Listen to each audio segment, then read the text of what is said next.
성경 봉독 사사기 11장입니다. 1절에서 11절입니다. 구약 381쪽 정도 있습니다. 사사기 11장 1절에서 11절.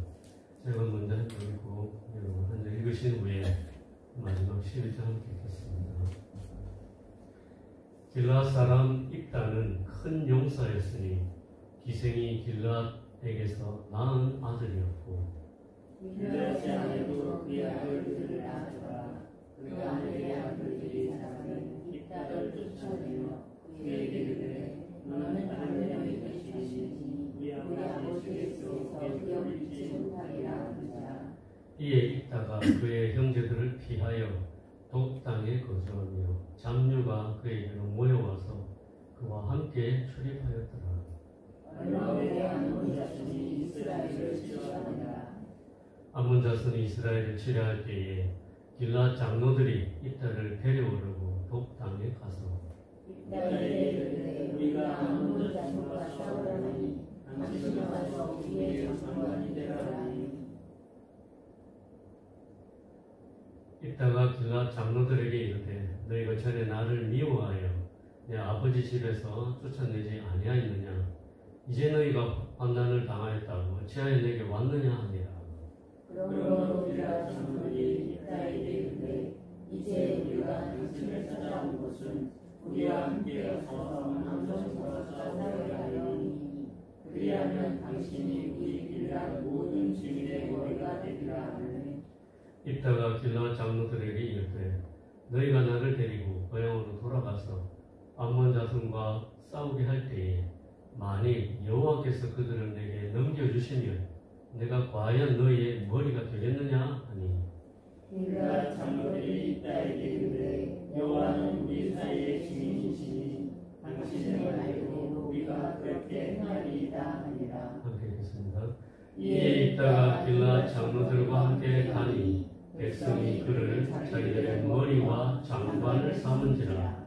입다가 미스바에서 자기의 말을 다 여호와 앞에 하느니라. 주 안에서 원한드립니다. 무더운 날씨 속에서도 늘 강건하시길 바랍니다. 우리는 누군가로부터 배척을 당해본 경험이 있을 겁니다.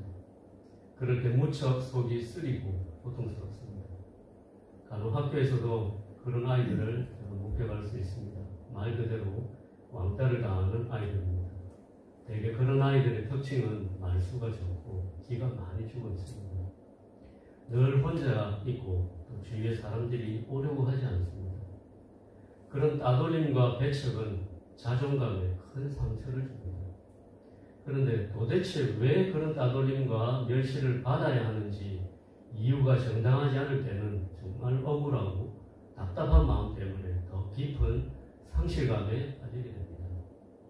제가 고전문학을 가르칠 때 홍길동이라는 인물도 그런 인물이었습니다. 첩의 자식으로 태어나서 같은 아버지의 아들들에게 왕따를 당하고 그래서 아버지라고 형이라고 부르지도 못하는 처지였습니다.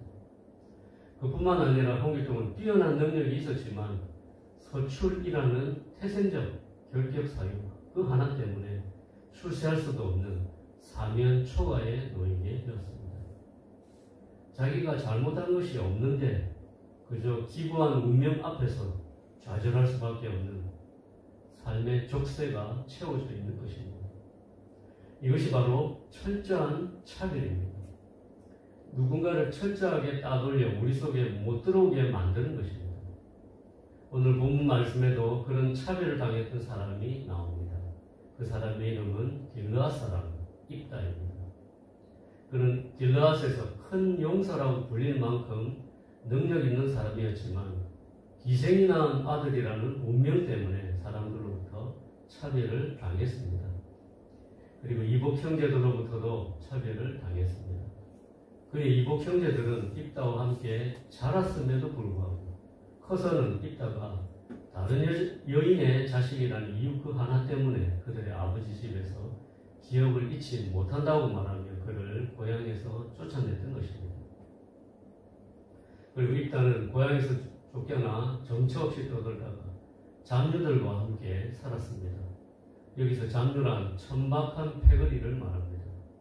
그들은 세상의 불황자들이었고 힘없고 못 배우고 천하고 가난한 사람들이었습니다. 입다는 그런 사람들과 어울려 살아가며 세상으로부터 차별을 당했습니다. 그런데 입다의 이야기를 자세히 들여다보면 입다를 따돌리고 무법하게 차별했던 그의 형제들과 또 이를 방관했던 길라 장로들의 모습이 예수님 당시 사람들의 모습과 아주 비슷하다는 것을 깨달을 수 있습니다. 그래서 오늘 말씀을 통해서 입다를 차별했던 사람들과 예수님을 차별했던 당시 사람들을 비교하면서 우리의 모습을 살펴보려고 합니다. 오늘 말씀의 핵심 인물이 입다를 통해 나타난 예수 그리스도의 복음을 묵상하면서 은혜를 받는 저와 성도님들이 되시길 주님의 이름으로 축원합니다. 첫 번째 입다는 기생의 아들이었습니다. 이 말은 부정한 여인의 아들이라는 비난이었고 멸시였으며 그런 기생의 아들이 입다 입장에서는 억울한 차별이었습니다. 그런데 요한복음 8장 41절을 보면 당시 사람들도 예수님을 멸시하며 차별했다는 것을 알 수 있습니다. 너희는 너희 아비가 행한 일들을 하는도다. 대답하되 우리가 음란한 데서 나지 아니하였고 아버지는 한 분뿐이시니 곧 하나님이시로다.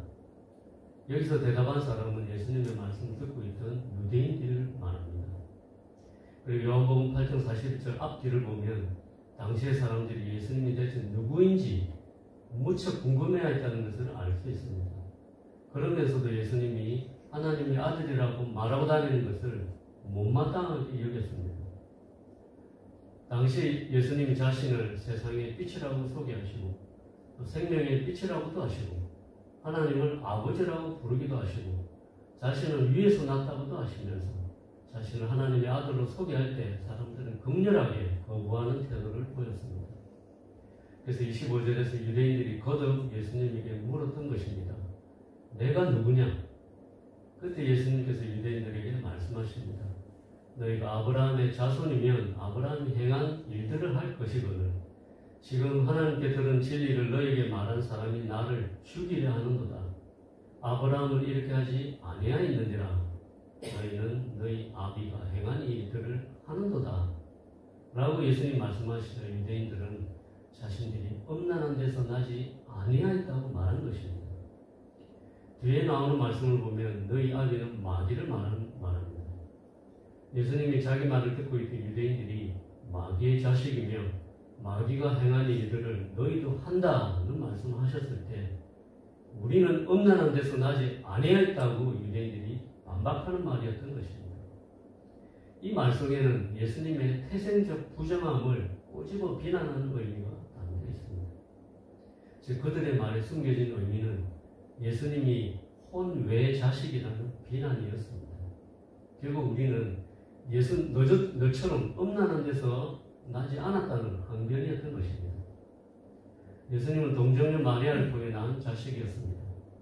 이는 성경에 예언된 사실이었지만 당시 세상 사람들은 예수님의 출생을 부정한 관계를 통해 낳았다고 생각하면서 예수님을 천하고 불확실하고 정통성이 없는 출생자라고 비난한 것이 있다고 봅니다. 입다 또한 기생의 아들이라고 비난을 받았습니다. 예수님도 당시 사람들에게 누군지 알지 못하는 사람과 정을 통해 난 부정한 자식이라고 비난받으셨던 것입니다. 두 번째 입다는 이복 형제들에게 버림을 받았습니다. 입다는 이복 형제들과 함께 길르앗에서 자라면서 큰 용사라는 인정도 받았던 사람이었지만 단지 다른 여인의 자식이라는 것 때문에 이복 형제들이 그를 차별했습니다. 그리고 어른이 되자 이복 형제들은 아버지의 재산을 정통성이 없는 기생의 아들과 나누기 싫어서 입다를 고향에서 추방한 것이었습니다. 그런데 예수님도 입다처럼 버림을 받으셨습니다. 요한복음 1장 11절에는 자기 땅이 오매 자기 백성이 영접하지 아니하였다고 말하고 있습니다. 예수님은 태어나실 때도 여관에 묵을 방이 없어서 말구유에서 나셨습니다. 여관은 사람이 잠을 자는 곳인데 예수님이 태어나실 때도 예수님을 위해서 사람이 마련한 방은 없었다는 것입니다. 그리고 예수님이 귀신 들린 사람을 고치실 때 돼지떼 2,000마리가 물에 빠져 몰살 당하는 장면을 본 마을 사람들로부터도 그 지방에서 쫓겨나셨습니다. 사람의 생명을 살리는 선한 일을 하셨지만 그들은 경제적인 손실 앞에서 예수님을 내쫓았습니다. 예수님의 고향 사람들은 또 어떻습니까? 그들도 예수님의 아버지를 우리가 아는데 너의 형제들도 내가 아는데 코 흘리기 때부터 우리가 알았다고 하면서 예수님을 배척했습니다. 또 요한복음 10장에서는 나와 아버지는 하나이니라 라고 예수님이 말씀하시자 사람들이 돌을 들어서 예수님을 죽이려고 하면서 예수님에게 내가 자칭 하나님이라고 한 것은 신성모독이라고 정죄하며 예수님을 배척한 장면도 있습니다. 또한 예수님을 3년 동안 따라다니며 예수님의 이적을 목격하고 천국 복음을 들었던 제자들도 예수님을 은 30에 팔아 배신했고 베드로는 예수님을 모른다고 저주하며 부인하기도 했고 나머지 제자들은 군병들이 예수님을 잡으려고 하자 벗은 몸으로 예수님을 내버리고 도망하기도 하였습니다. 결국 사람들은 예수님을 십자가에 못 박아 죽이면서 사람의 땅에서 쫓아냈습니다. 이처럼 예수님은 태어나실 때부터 죽을 때까지 철저하게 배척을 당하시고 버림을 받으셨던 것입니다. 입다 또한 이복 형제들에게 버림을 받았습니다. 그는 큰 용사였지만 다른 여자의 아들이었기 때문에 이복 형제들로부터 버림을 받았습니다. 그리고 길라 장로들도 이를 묵인했습니다. 예수님도 진리의 말씀과 수많은 이적을 행한 메시아였지만 하나님의 아들이라고 말하는 신성 모독죄 때문에 사람들로부터 버림을 받으셨습니다. 세 번째 입다는 잡녀와 함께 살며 세상 사람들로부터 멸시를 당하였습니다. 입다의 이웃은 더 이상 길라 사람들이 아니었습니다. 그는 천한 패거리요 불황자요 힘없는 자들과 함께 어울리면서 살아갔습니다. 그들은 세상에서 천하게 여김을 받는 사람들이었고 가난한 사람들이었습니다.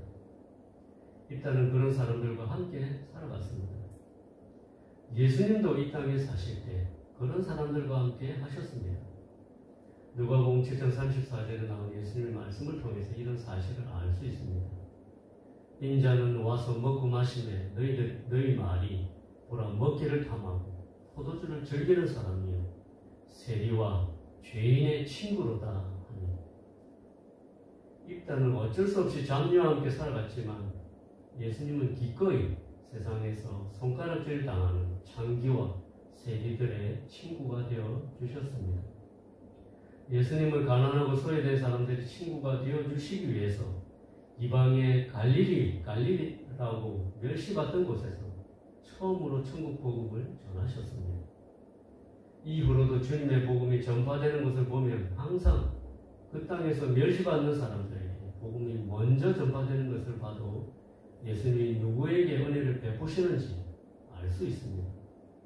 초대교회 때도 예수님의 복음은 세상에서 천한 사람들을 먼저 찾아갔습니다. 입다는 기생의 아들이었지만 예수님도 동정녀 마리아의 아들이었습니다. 입다는 이복 동생들에게 버림을 받았습니다. 예수님도 사람들에게 환영받지 못하고 버림을 받으셨습니다. 입다는 천하고 가난한 사람들과 함께 살았습니다. 예수님도 세상에서 천하고 멸시받는 사람들과 함께 하셨습니다. 그런데 입다는 왜 다시 길라 사람들로부터 받아들여지게 되었을까요? 바로 입다를 쫓아냈던 길라 사람들에게 암몬 족속의 침략이 있었기 때문이었습니다. 암몬 족속의 침략은 길라 사람들에게 죽느냐 사느냐의 문제였습니다. 그들은 죽음의 문제 앞에 섰을 때 위기감을 느끼고 그들이 쫓아냈던 큰 용사를 다시 찾았다는 것입니다. 이를 보면 예수님을 믿는 사람들의 모습 또한 비슷하다는 것을 알 수 있습니다. 삶의 고통 속에서 궁지에 몰리고 죽음이라는 문제 앞에서 해답을 찾지 못하고 인생의 허무함 앞에서 갈 길을 잃었을 때 그때 비로소 하나님을 찾습니다. 그래서 우리에게 주어진 고난이 하나님의 섭리임을 깨닫습니다. 우리도 입다를 멸시한 길라 장로들처럼 암몬 족속의 침략을 당할 때 예수님을 찾았습니다. 다음으로 있다가 길앗 장로들의 제안을 들었을 때 겸손한 신앙 고백을 한 것을 발견할 수 있습니다. 그는 이렇게 그의 신앙을 보여주었습니다. 9절을 함께 한번 읽어보겠습니다. 9절입니다. 시작. 이따가 길앗 장로들에게 이르되 너희가 나를 데리고 고향으로 돌아가서 암몬 자손과 싸우게 할 때에 만일 여호와께서 그들을 내게 넘겨주시면 내가 과연 너희의 머리가 되겠느냐 하니, 여호와께서 그들을 내게 넘겨주시면 이라고 있다는 고백에서입니다. 일단은 전쟁이 하나님의 손에 있다는 것을 믿었던 것입니다. 암몬과의 큰 전쟁 앞에서 하나님을 향한 믿음의 고백을 한 것입니다. 그래서 일단은 하나님이 쓰시는 사사의 자격을 갖추고 있었습니다. 그는 참으로 길르앗의 머리가 될 자격이 있음을 그의 신앙 고백을 통해 증명했습니다. 예수님은 어떻습니까? 예수님도 우리의 구주가 되실 수 있는 믿음을 보여주셨습니다. 요한복음 12장 32절을 제가 한번 읽어보겠습니다. 내가 땅에서 들리면 모든 사람을 내게로 이끌겠노라 하시니, 예수님도 내가 땅에서 들리면 십자가 죽으심을 통하여 모든 사람을 구원하실 구세주가 되실 것을 선포하셨습니다. 일단은 암몬과의 전쟁 앞에서 그의 믿음을 고백하였듯이 예수님도 십자가 사명 앞에서 이런 믿음을 고백하셨던 것입니다. 그런데 이따 이런 신앙 고백을 듣고 반응한 길앗 장로들의 고백을 보면 또한 은혜가 됩니다.